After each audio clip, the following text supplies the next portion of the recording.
Привет, дорогие друзья, это канал Яхты на колесах, меня зовут Антон, и я сегодня опять в перчатках, а это значит, у нас обзор еще одного автодома от Marello. Мы находимся в Дюссельдорф, главном событии в мире караванинга, караван-салон Дюссельдорф. Grand Empire называется этот автодом. Мы не смогли пройти мимо него, потому что это новинка этого года, и мы до этого смотрели с вами Вариомобиль.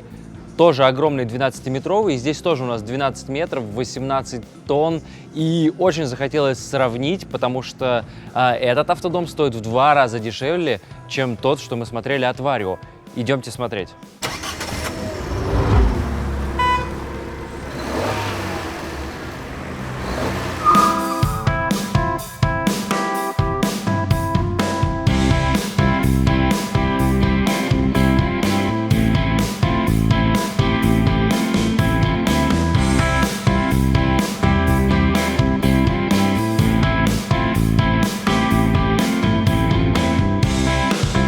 Как и в случае с Vario, у нас база Mercedes Actros. Вот я вижу эту кабину. О, запустилось даже что-то здесь Mercedes-Benz.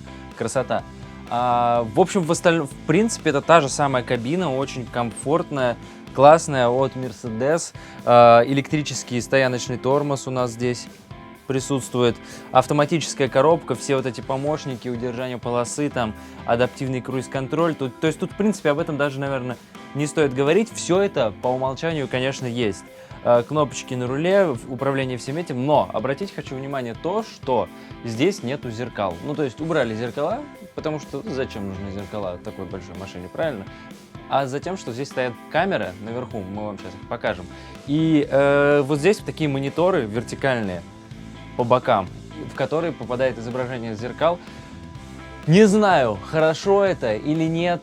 Мне, как стороннику чаще всего механического, о чем я не перестану говорить, я бы предпочел, конечно, обычное отражение в стеклышке, которое надежнее, но, по идее, наверное, должны лучший обзор давать изображения с камер, поэтому вот так вот. Я буду так или иначе часто вспоминать в этом обзоре Vario Perfect Platinum 12.2.0, поскольку, на мой взгляд, в рамках этой выставки это главные конкуренты, при том, как я уже сказал, Marello стоит в 2 раза дешевле. Главные конкуренты по той причине, что построены не на базе одного и того же Mercedes Actros, одинаковая длина, примерно похожий вес, поэтому есть что сравнивать. Если вдруг не видели этот обзор, обязательно здесь будет подсказка, нажимайте на нее, посмотрите этот обзор, если вам это, в принципе, интересно. А мы переходим как бы вот к этому главному дивану. Он здесь такой покомпактнее, опять же, чем, наверное, в Vario, но он мне, в принципе, очень нравится, потому что здесь выезжают вот эти вот части у кресла, то есть есть такая поддержка, сидеть здесь очень комфортно, просторно, какие-то подлокотники, здесь вот USB, подогрев этого сиденья, ну, то есть максимальный комфорт. Я только не могу разобраться, как это выезжает, очень много кнопок. Что-то надо куда-то нажать, не буду лишнего тут ничего ломать. Перехожу к первой, так сказать, столовой такой у нас группе. Столовая у нас в данном случае одна. Вот таким образом раздвигается стол механически, ручками, чему я, конечно, рад. Мы его можем сделать вот таким большим, повернуться в креслах в передней части, плюс вот это кресло, которое, в принципе, не отличается от того, которое у нас стоит на водительском месте. Подлокотники здесь регулируемые, вся вот эта история. Все в светлой коже, но, напоминаю, Marello — это такая история, которая в целом похожа максимально на конструктор, то есть вы можете под заказ здесь менять почти все. Менять планировки, то есть в случае с Vario там вообще собираются машины исключительно под заказ. Здесь они есть серийные, но потому что здесь гораздо выше поток производства машин. Marello продает около 500 машин в год, тогда как Vario там около 15, грубо говоря. То есть, соответственно, Vario — это такой вот под заказ всегда история. Здесь вы можете кастомизировать просто любые какие-то элементы. То есть вот эта столешница здесь темная, может быть светлая, кресла могут быть темными и так далее. Но мы с вами вот смотрим такую версию, поэтому цену я буду называть тоже, конечно, на эту комплектацию. Справа от меня телевизор, он должен по классике уезжать вверх. Но, видимо, что-то где-то не подключено в данный момент, он не едет. Но, в общем, если вы смотрели прошлый ролик, если не смотрели, посмотрите на Marello, мы убирали этот телевизор, он уезжает полностью, прячется в этот шкафчик. И здесь у нас должны быть, по идее, бокальчики у нас здесь должны быть, и они здесь есть. То есть здесь такая полка для бокалов спряталась, а за ней уезжает телевизор. Также здесь вижу USB розетка, 220 вольт, какой-то еще шкафчик у нас. Ну, просто такой обыкновенный узенький шкафчик, ничего необычного. Кстати, здесь вот беспроводной зарядки, я, по крайней мере, нигде не вижу информации, чтобы она была в столе. Хотя, наверное, не очень это и нужно, это так скорее, дополнительная игрушка. Идем в сторону кухни. Кстати, про беспроводную зарядку, она есть вот в этой панели, не сразу я нашел, но здесь вот написано, и, наверное, здесь она даже нужнее. То есть вы едете за рулем, бросили телефон на торпеду, и он заряжается. Когда надо, сразу взяли, не надо никакие провода дергать. На кухне сразу хочу обратить внимание, есть вот такой стык, перепад, так сказать, высоты у столешницы. Обусловлено это тем, что у нас здесь есть раздвижной слайд. Мы позже вам покажем его снаружи. То есть вот эта часть вся, диван и кухня, как бы выдвигаются наружу, и если бы не вот этот стык в столешнице, в принципе, вообще было бы это незаметно, просто теперь я уже внимательный, так сразу бы и не обратил внимания. Siemens, индукционная плита здесь стоит, а газа нет. А знаете почему? Потому что полностью этот автомобиль отказался от газа. Здесь стоит новая система отопления, к ней мы еще дойдем, покажем вам. Но главное, что полностью убрали газ, вот решили сделать такую как бы электрическую полностью версию. То есть здесь увеличенный запас там аккумуляторов и всей вот этой истории. Конечно же, есть солнечные батареи, и вот нету газа. Дизельный отопитель, электрическая плита и все остальное, весь обогрев связан с электричеством и дизелем исключительно. Вот такое решение. Непонятно, хорошо это или плохо пока, но тем не менее вот есть такое движение к отказу от газа, возможно, в перспективе от дизеля. И, возможно, спустя несколько лет мы увидим с вами полностью электромобиль, дом, который будет вообще только питаться от электричества, вообще будет питаться воздухом, там, я не знаю, отходами, выбросами, и как в фильме «Назад в будущее» пожирать мусор и являться мусоросжигательным заводом. Хотелось бы верить, конечно, но верится с трудом, как говорится. Из искусственного камня у нас опять здесь в Морелло вот эти дощечки. Очень классно всегда здесь реализована вот эта вся кухонная часть, то есть нет никаких лишних стыков, все это цельное, такое монолитное, тяжеленькое и приятное. Кстати говоря, о весе. Вес я, по-моему, уже упоминал и скажу еще раз, в целиком машины 18 тонн. То есть это такой прям танк на колесах. Кран, хочу, кстати, обратить внимание, опять-таки стоит очень классный вот этот кухонный кран с пружинкой, как чаще всего мы их встречаем на профессиональных кухнях, в ресторанах или на частных кухнях, где ставят какие-то дорогие вещи. Вот и тут у нас, поскольку это максимально премиальный дом, есть такой кран, который не может не радовать. Кофемашина не вижу, кстати говоря, даже здесь я не вижу для капсул крепления. Скажете, чего я прицепился? А просто мелочь. Хочу видеть для капсул крепление. А вот нашел крепление для капсул. Смотрите, в крышечке вот здесь спрятали. Ну, во всяком случае, когда они здесь внешне висят на стенке, на мой взгляд, это симпатичные такие капсулки, не знаю, красиво. В остальном обычные шкафчики. Вот они все одинаковые, можете их видеть, расположены по всему краю, кроме тех, где я вам показал, где были бокалы спрятаны и телевизор. Двигаемся дальше. Холодильник у нас, как в случае с Варио, спрятан за вот таким накладным фасадом, то есть мы его не видим. А вот если открыть, оп, здесь холодильник Siemens. И бутылочка, кстати. В принципе, все, можем заканчивать обзор. Ладно. В общем, дальше у нас вот такие вот выдвижные мои любимые шкафчики. И здесь они сделаны прямо цельно такими вот одинаковыми, ну, то есть не вот эти решеточки металлическими, а это прямо полноценный шкаф. И здесь вот, например, крючки, то есть, скорее всего, сюда надо прятать какую-то одежду. Ниже у нас еще один шкафчик, в котором есть вырезаны такие углубления под бутылки, и сверху еще один ящичек. И вообще это какой-то автомобиль либо для коллекционеров алкогольных напитков, либо для просто алкоголиков, не знаю. Тут очень много вырезов под бутылки. Вот здесь тоже. Везде эти ящики приспособлены для того, чтобы там стояли бутылочки, никуда не болтались, не шатались. Естественно, все вот так вот с доводчиками аккуратно закрывается. А при входе вот такое зеркало с подсветкой. И она не может менять цвет, и в потолке, в случае как с Варио, у нас тоже нет никакого там стекла или еще чего-то. И вот я сейчас, глядя на это, понимаю, что на самом деле Варио выглядит достаточно вульгарно с вот этим потолком своим, или я не знаю, как это сказать. Ну, то есть, это реально напоминает вот эту концепцию лимузинов. Когда мы снимали про него обзор, я находился под неким таким впечатлением, потому что все это, конечно, широкое, большое, но теперь, глядя в Морелло, где это все более лаконично, аккуратно выдержано по цветам, у меня лично есть ощущение, что вот с дизайном, с следованием современным тенденциям здесь как-то получше. И в том числе вот на эту мысль меня навело именно вот это зеркало, которое вот исключительно вот в этой бежевой подсветке такой белой реализовано, как и все остальное освещение и дизайн. Хочу сразу пульт посмотреть, что у нас здесь с пультом. Ну, пульт, в принципе, такой стандартный для Морелло, как бы спрятан за этой дверью, то, что мы видим почти везде. В Морелло выключается у нас здесь вот свет, общее освещение можем отключать. Естественно, управлять помпой, там, солнечными батареями, вот пульт. И всем-всем-всем остальным очень много всего. Вот это какой-то климат-контроль. Кстати, кондиционер у нас стоит от Dometic вот здесь над моей головой. Ниже у входа, почти у пола, разместились еще кнопки. Почему они сделаны здесь? Чтобы можно было с улицы легко их нажать, не заходя внутрь, потому что это включает, выключает свет в багажнике, запирает багажник, выдвигается ступенька, все с помощью вот этих кнопок. Кстати, кнопка «Вижу выдвижение», чтобы выдвинуть ступеньку, 1 и 2. Наверное, одна повыше, другая пониже, в зависимости от того, откуда вы ее открываете. Вот этот заблокированный в данный момент экран у нас отвечает за то, чтобы выравнивать автодом, то есть автоматические ноги, которые выезжают, стабилизируют его в пространстве. Заблокировано, наверное, чтобы я здесь не нажимал. Но, тем не менее, я думаю, вы понимаете, как это работает. Хочу при этом сказать, что в первом обзоре на Морелло там этот пульт вынимался из стены, и можно было им как смартфоном так вот пользоваться. Здесь, в новой совершенно модели, почему-то он стационарный в стене. Мне кажется, тот вариант с тем, который можно отсоединить, был поудобнее. Идем дальше. Забыл вам показать духовой шкаф, а это на самом деле не совсем духовой шкаф, это духовой шкаф, совмещенный с микроволновой печью, то есть СВЧ, в которой вот вы можете видеть такая стандартная для микроволновки крутящаяся поверхность. Вот таким образом это здесь реализовано, почему-то достаточно низко, мне кажется, поудобнее, когда это на уровне где-то глаз.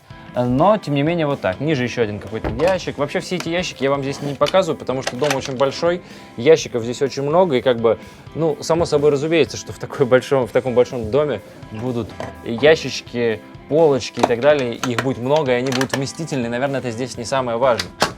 Шкаф у нас далее по борту. Конечно, здесь есть палка-гардероб, полки, которые можно переставлять, вот это приятное вертикальное освещение, которое, можно сказать, такое традиционное для Морелло. Возвращаясь к разговору о раздвигаемости, так сказать, стен, о увеличении пространства, вот эти крючочки, на самом деле не совсем крючочки. Если всю эту панель на себя вот так вот потянуть, можно ее оторвать. На самом деле нет, это вынимается часть, чтобы когда у вас задвинется вот этот слайд, здесь все станет опять-таки единым. И чтобы не было видно каких-то вот этих раздвижных моментов, как раз есть эта вставная часть, которая, когда дом как бы собран в дорогу, можно закрепить вот так в шкафу, она ставится в специальное место, на липучке фиксируется, и все, не занимает места, и как будто бы так и должно быть. И даже, в принципе, наверное, как крючочки внутри шкафа можно это использовать. Конечно, санитарный блок отделяется жесткой дверью, которая полностью прячется в стену, и маленькая кнопочка лишь выдает ее наличие. Нажимаем на нее, появляется ручка, за которую мы тянем, и у нас выдвигается вот такая дверь с зеркалом посередине, с полосочками, фирменным вот этим стилем. Ручки сами, чтобы двигать дверь, у нас вот с таким вот углублением как бы проступают, и при этом все очень элегантно решено, и они прячутся как бы. Хочу отметить, что эти двери, как нам сказали здесь люди, пользователи Морелло, стоящие за кадром, нельзя во время движения держать в закрытом состоянии, потому что они тогда ломаются. И, в принципе, наверное, это такой большой недостаток. И при этом мы смотрели прошлую модель Морелло в одном из предыдущих роликов, Loft, которая называлась. В ней другая дверь, другой принцип. Она на обычной петле вот так вот открывается, и там этой проблемы нету. То есть это именно проблема вот этих раздвижных дверей, ну вот как проблема. Ну, по крайней мере, такой нюанс, скажем так. Поэтому вот вам плюс в пользу гораздо более экономичной, дешевой версии от Морелло. Двигаемся дальше в сторону душа. Сначала, конечно же, туалет, который мы сразу видим вот в общем пространстве. Дометик, вот здесь кнопочки для сливы. И где-то в прошлых обзорах Аномарелла я вам что-то сказал, там где-то ляпнул про то, что кассета, не кассета. Конечно, здесь не кассета. Здесь бак, отдельный бак для туалета. В одной из прошлых версий, которую мы смотрели, первый, там было 200 литров бак, 200 серая, для туалета 200 серая вода. Радиатор от печи отопления. Про печь, как уже говорил, поговорим чуть позже. Туалет, есть даже вот душик, биде от Dometic. В принципе, такой максимально похож на домашний унитаз, но, конечно, он у нас... Или подождите. Не, он керамический, пластиковый, только верхняя часть. То есть это полноценно такой нормальный домашний туалет. Душевая кабина. Она у нас угловая. Нет, в обратную сторону дверь не проходит, а где-то проходила. Но, во всяком случае, вот такая-то огромная стеклянная душевая кабина. Осмелюсь зайти внутрь. Кстати, хочу сказать еще такой момент. Спасибо Морелло, что позволяют вот здесь нам спокойно все лазать, трогать, заходить своими грязными ботинками внутрь душевой кабины, потому что, например, в Варио вам было не видно, но за нами постоянно следил менеджер от стенда, находясь за кадром, снимала все это постоянно на телефон.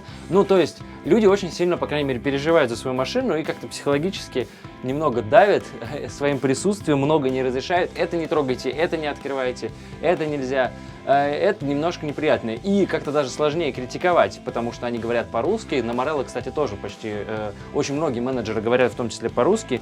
Но вот на всех дорогих брендах есть такой момент, что на всех языках говорят. Здесь же, возвращаясь к душевой кабине, более чем достаточно места. Не знаю, мне кажется, дома в квартирах часто компактнее эти душевые кабины. Хотя, наверное, за такую цену этого дома она и должна быть такого размера. Очень приятный вот такой душ. Не универсальная лейка, то есть нельзя переключать какие-то режимы, но она настолько стильная и аккуратная, что, я не знаю, мне нравится. Ну, в любом случае, лейку-то можно поменять, она откручивается весьма стандартно. Еще один гардероб у нас в этой зоне расположился. Тоже есть палочка, полочки, которые переставляются, а внизу у нас сейф от Dometic с кнопочками, то есть кодовым замком. И, конечно же, основная, так сказать, умывальник. Зачем-то выдвигается опять кран из стены. Это, конечно, очень круто. Правда, я не знаю, какое этому техническое применение. Может быть, ну там что-то наполнять. Пишите в комментариях ваше мнение, зачем нужен выдвижной кран. Выше такое вот тоже трюмо с подсветкой. За ним, конечно, спрятались шкафчики. Все это мы тоже видели, в принципе, в первом обзоре. Кран из стены. О! Вода на выставке течет, ничего себе. Столешница решена. Это пластик, который на вид внешне, чисто визуально, напоминает тоже какой-то такой искусственный камень. Когда трогаешь в перчатках, в принципе, тоже. Но если постучать по нему уже вот голой рукой, становится понятно, что это, конечно, такая пластиковая история, но достаточно качественная, такая, при этом аккуратная. Ниже у нас глянцевые вот такие поверхности и 3 ящика. По бокам от ящиков есть еще такие места, из которых с двух сторон выдвигаются вот такие палочки, рейлинги, не знаю, как это правильно назвать, на которые, наверное, можно вот таким образом повесить полотенце, как вариант. Оно сюда у нас выдвигается и туда также прячется и там сохнет. Достаточно интересно. Потихоньку подобрались мы к основной спальне. Здесь тоже раздвижная дверь. Нажимаем кнопочку, выезжает ручечка. Тянем за нее, и с двух сторон у нас выезжают двери. И вот так вот раз. Задвигается, закрывается полностью спальня. Еще раз показываю вот эти вот ручки, которые как бы полностью спрятаны, но при этом мы так касаемся, и все. Вот у нас есть ручка, чтобы двигать дверь. И, конечно же, спальня.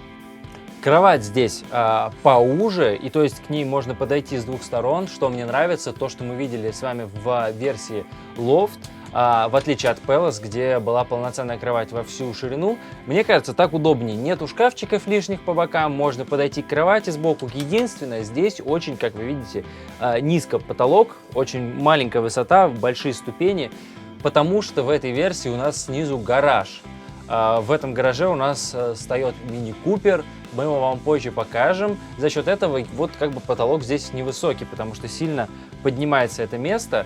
Конечно, могут быть версии там с багажником поменьше, например, для мотоцикла, и будет здесь больше места. Это все варьируется. Хотя, кстати говоря, в Vario была та же база Mercedes, такая же длина, и у нас там тоже заезжал еще Mercedes в багажник, или мини-купер, и при этом там не было так низко в спальне, но там был еще один раздвижной слайд, то есть у нас спальня была большая за счет того, что стенка еще раз выезжала в сторону, и мы так как бы кругом обходили, но при этом, когда мы заходили на кровать, там тоже была ступенька, но все-таки там было немного повыше. Не знаю, за счет чего это реализовано. Гараж вроде как, видимо, то ли гараж ниже, то ли еще что-то. Слева от себя вижу шкафчики, и тоже очень классно, что телевизор никуда не выезжает, не прячется, просто сразу висит в этом углу. И это вот при такой конфигурации спальни всегда, на мой взгляд, плюс. Справа крючочки, полочки, и по бокам два шкафчика, в изголовье тоже шкафчики, USB-розетка 220 вольт, выключатели, переключатели и управление мультимедиа находится. Также справа внизу мы можем видеть управление печью, можем регулировать температуру прямо здесь, и кондиционер Dometic над моей головой. Решил вернуться в кабину перед тем, как посмотреть автомобиль снаружи.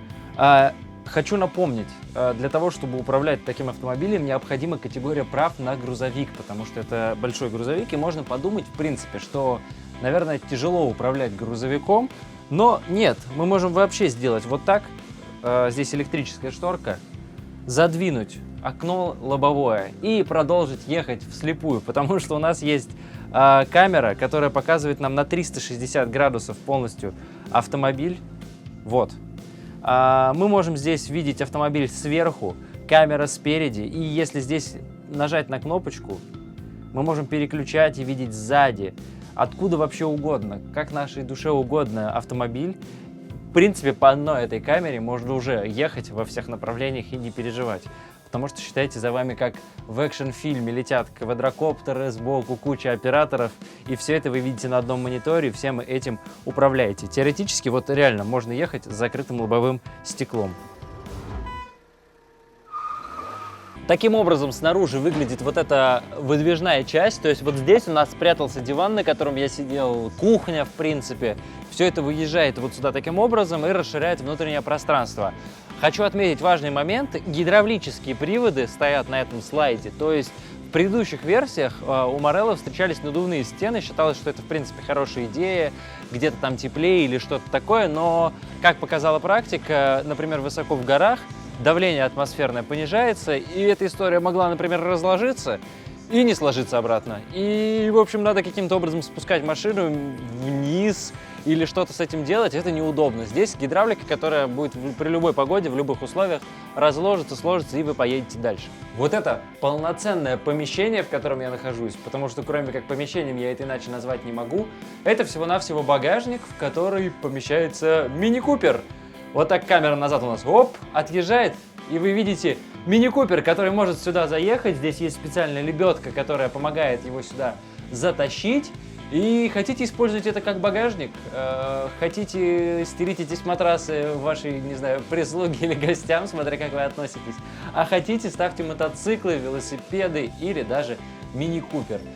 И вот мы дошли до печи отопления, Share, так называется эта печь, она дизельная, мы ее видим впервые, и вообще даже в Morello она установлена пока что только в этой модели, то есть это абсолютная новинка, везде в остальных стоит Alde. А здесь вот эта печь, она дизельная, питается из дизельного бака, греет у нас воду, чтобы мыться в душе, греет у нас, соответственно, отопление. То есть все держится на этой печке, потому что ее мощность 17 киловатт, как вы можете видеть, это, выдаваемая ее мощность тепла.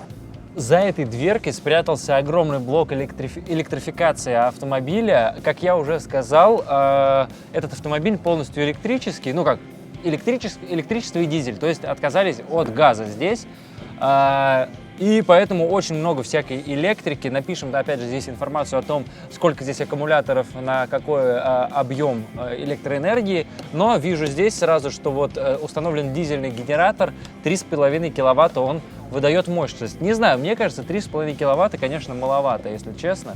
на такую большую машину при условии отсутствия газа, по-моему, нужно побольше генератор, потому что даже в Vario у нас, по-моему, стоял 4,5 киловатта, здесь вот 3,5. Ну, наверное, опционально, опять же, вы можете себе поставить хоть 10 при желании здесь, если, конечно, вам это будет необходимо.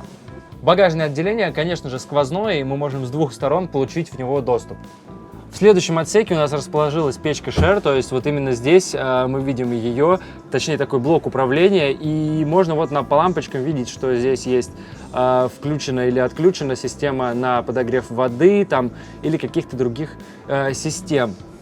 Marello Grand Empire мы сегодня с вами посмотрели. Самая последняя модель от Marello, самая дорогая, 660 тысяч евро цена в Германии здесь на нее. Ну, то есть почти там, плюс, наверное, если убавить какие-то опции, там будет около 700 тысяч. Это цена на ту, которую вот мы видим сейчас здесь на выставке. Здесь уже установлено сколько солнечных панелей? 6 солнечных панелей здесь уже установлено в этой комплектации и 3 маркизы. То есть 2 с этой стороны, которые мы видим у входа, и с противоположной стороны еще одна большая. И все остальное, что мы вам в целом показали, это, ну, Mini Cooper не входит в эту цену, не входит в комплектацию. Пишите ваши комментарии, какое впечатление, ощущение. У нас уже было 2 ролика, 2 обзора на Marello.